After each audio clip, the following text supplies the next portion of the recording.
Kevin seperti akan muntah. Dia tidak tahu kapan atau di mana telah menyinggung laki-laki ini. Sudah malam tidak boleh makan terlalu kenyang, agar sehat dan baik untuk lambung. Kata Kina sambil tersenyum. Pokoknya dia telah masak sesuai permintaan mereka. Dan jika pembagian makanan tidak merata, itu sudah bukan tanggung jawabnya lagi. Benar yang dikatakan Kina, jangan terlalu kenyang, agar sehat dan baik untuk lambung. Jika terlalu kenyang tidak baik untuk lambung dan memperpendek umur.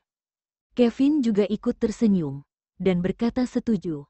Begitu Kevin mengatakan ini, Ezra melihat nasi dalam mangkok Kina sudah mau habis. Tanpa berkata apa-apa Ezra langsung mengambil mangkok Kina lalu masukkan sebagian besar mie dia ke dalam mangkok Kina. Makan, perintah Ezra sambil melihat Kina dengan tatapan dingin dan ngeri. Ezra masukkan sebagian besar mie dia ke dalam mangkok Kina, dan bunyi tabrakan antara bagian bawah mangkuk dan meja makan, menimbulkan suara yang menakutkan. Aku sudah kenyang, kata Kina sambil menggelengkan kepala. Tindakan Ezra membuat Kina merasa sedikit hangat, meski Ezra telah lupa padanya, tapi tanpa sadar tetap bersikap baik padanya.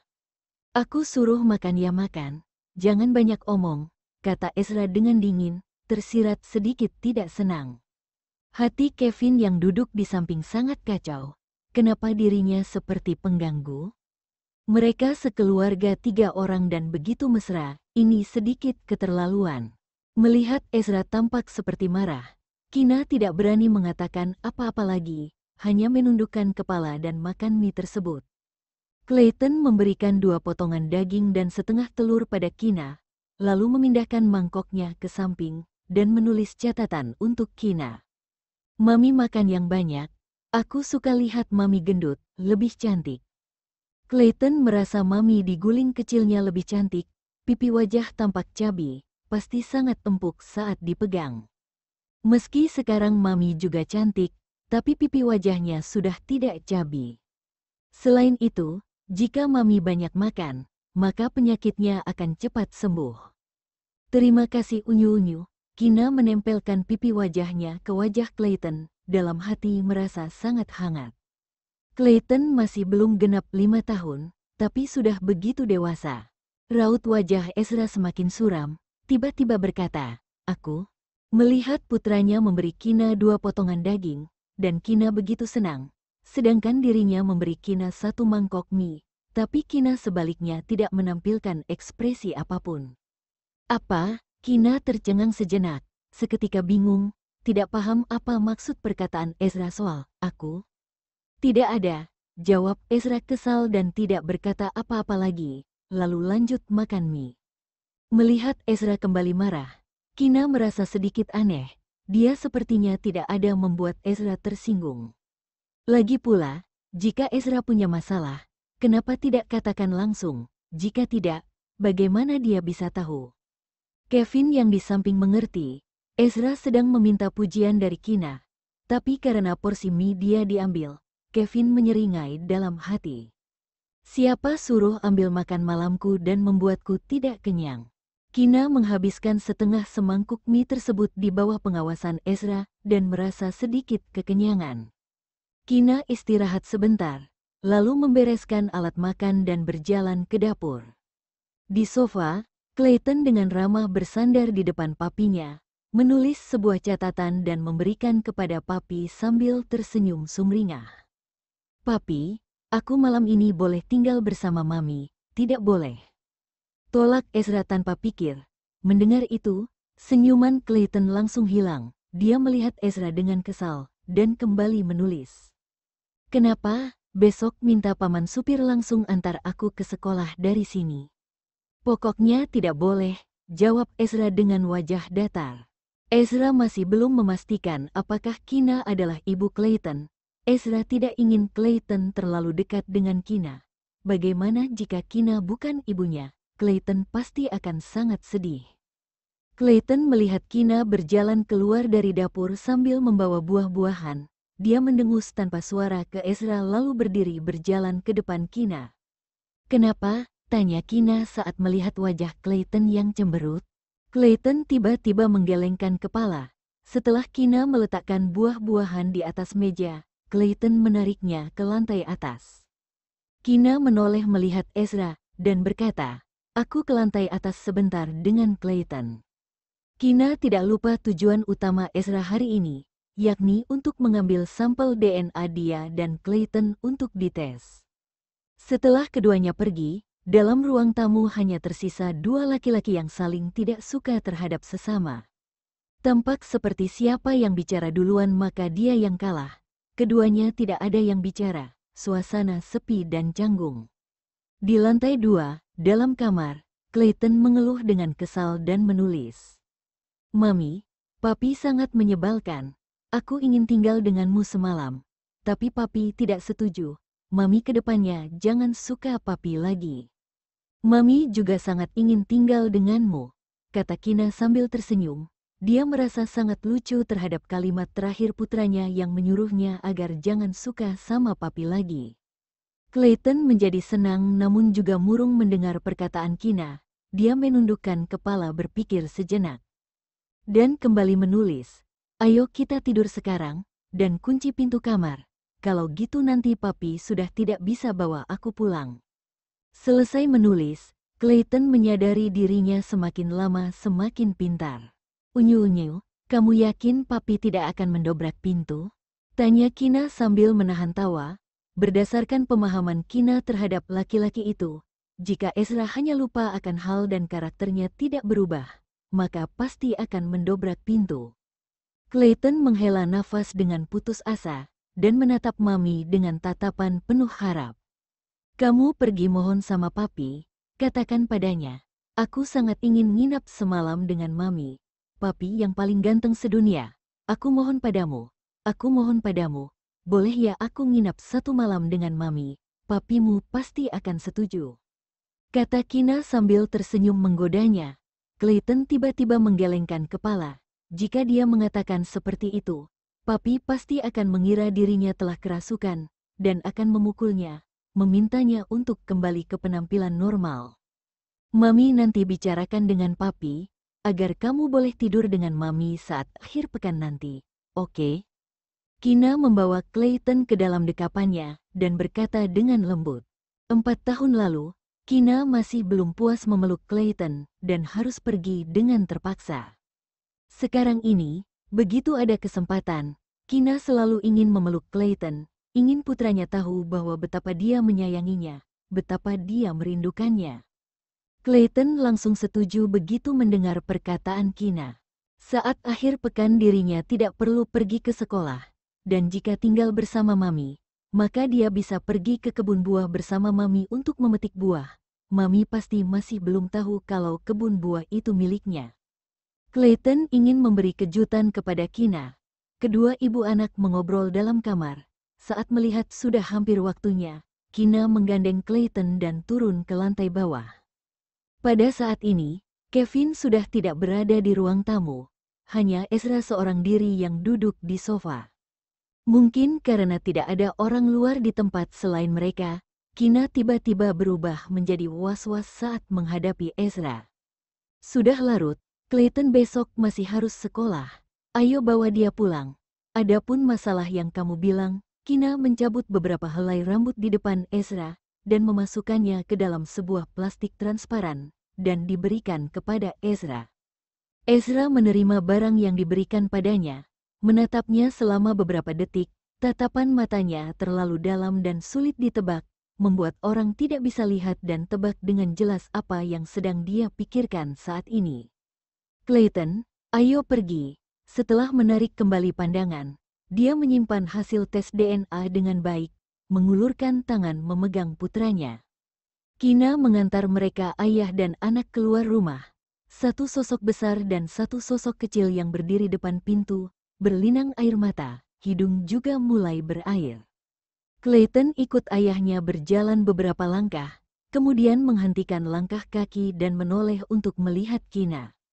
"Selamat malam, unyu-unyu," Kina tersenyum melambai padanya, berkata sambil menahan air mata.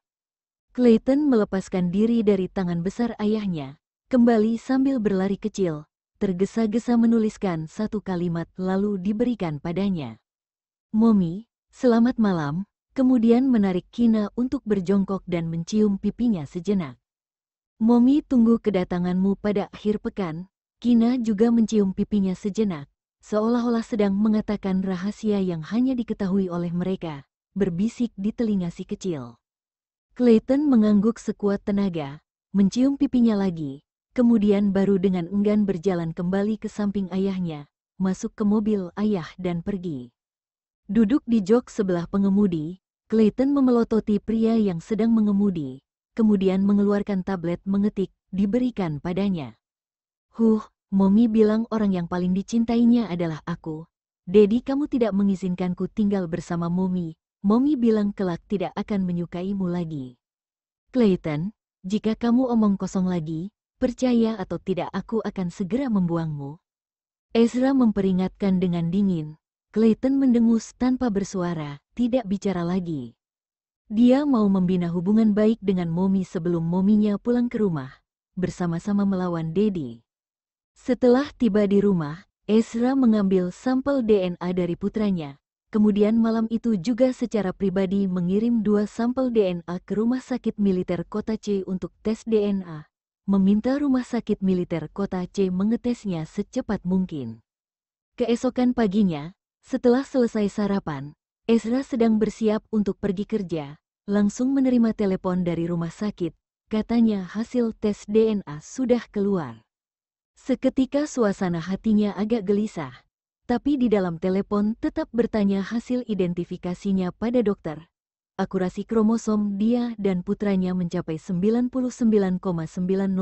ke atas, membuktikan mereka berdua adalah ibu dan anak. Hubungan ibu dan anak terverifikasi. Jadi, wanita itu adalah ibu dari putranya, istrinya.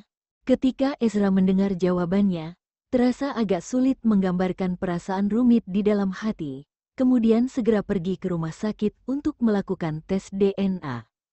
Setelah mendapatkan identifikasi, dia bolak-balik melihat beberapa kali hasil identifikasi. Terpikir wanita itu adalah ibu dari putranya.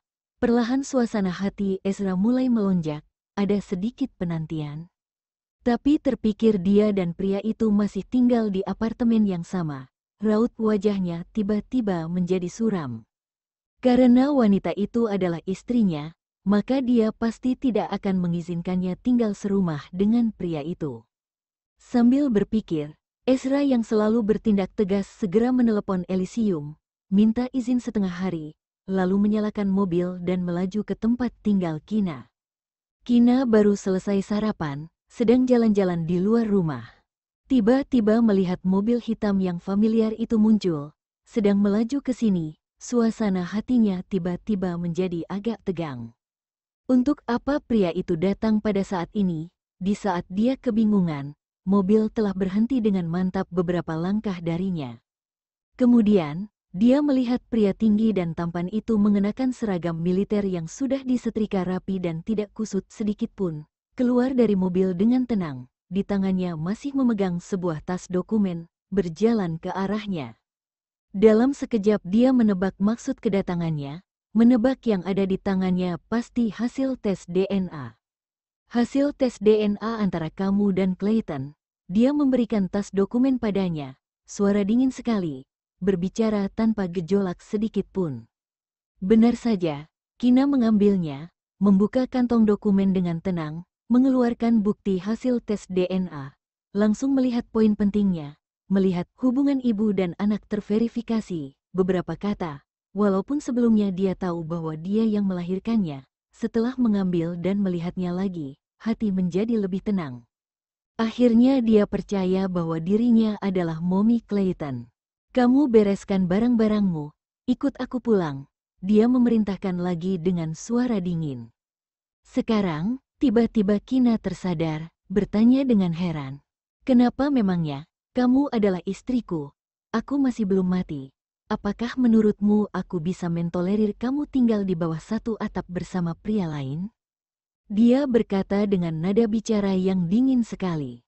Walaupun wanita ini dan pria itu tidak ada hubungan apa-apa, dia juga tidak akan mengizinkan wanita ini terus tinggal di sini. Permintaannya yang kuat seketika membuat Kina panik dan tidak tahu harus bagaimana. Terpikir akan hal itu, dia menolak dengan gugup, tapi aku masih belum bisa pergi. Penolakannya membuat Ezra tidak bisa menahan diri untuk merasa marah, tidak bisa kendalikan diri mengucapkan kata tajam. Mengapa masih belum bisa pergi? Tidak tega dengan pria itu? Bukan, Kina segera menyangkalnya. Tidak ingin dia salah paham pada dirinya dan Kevin. Aku dan Kevin hanya hubungan dokter dan pasien. Aku masih belum boleh pergi karena alasan tubuhku. Masih harus melakukan pengobatan selama beberapa waktu. Ikut aku pulang juga tetap bisa melakukan pengobatan. Ezra merasa ini sama sekali tidak bisa menjadi alasan bagi dia menolak untuk pergi. Tidak bisa, Kina menggeleng kepala, tapi tidak berencana membiarkan dia tahu alasan sebenarnya. Pokoknya, aku belum bisa pulang.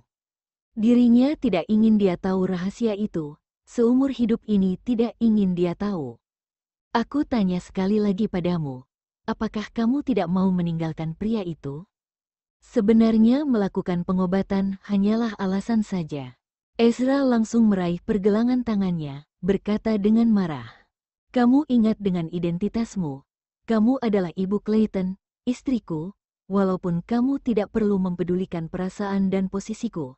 Tapi setidaknya kamu harus memikirkan perasaan Clayton, berpikir demi Clayton. Suasana hatinya sangatlah sensitif.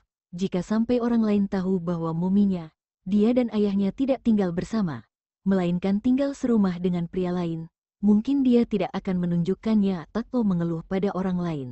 Tapi ini bukan berarti dia tidak terluka. Memikirkan putranya yang masih kecil sudah begitu patuh dan pengertian, Kina tidak bisa menahan diri untuk merasa sakit hati, merasa sangat bersalah dan berhutang pada putranya. Tetapi saat ini aku sungguh belum bisa pergi, setengah tahun lagi baru boleh. Matanya memerah, berkata dengan sabar, bagaimana dia tidak ingin pulang? Setiap detik setiap saat dia ingin kembali ke sisi anak dan ayah itu. Tapi dia tidak bisa, dia sudah memaksakan diri bertahan selama 4 tahun, masih tersisa setengah tahun lagi melihat matanya yang penuh air mata. Ezra tidak bisa mengeraskan hati untuk memaksanya. Untuk itu dia berkata, kamu bilang pria itu adalah doktermu, pergi panggil dia keluar. Aku mau bertanya secara pribadi, bagaimana kondisi tubuhmu serta kapan kamu bisa pulang? Jika pria itu berani mengatakan bahwa dia masih perlu setengah tahun lagi baru bisa kembali, dia akan langsung membunuh dokter gadungan itu, lalu mencarikan dokter lain untuknya.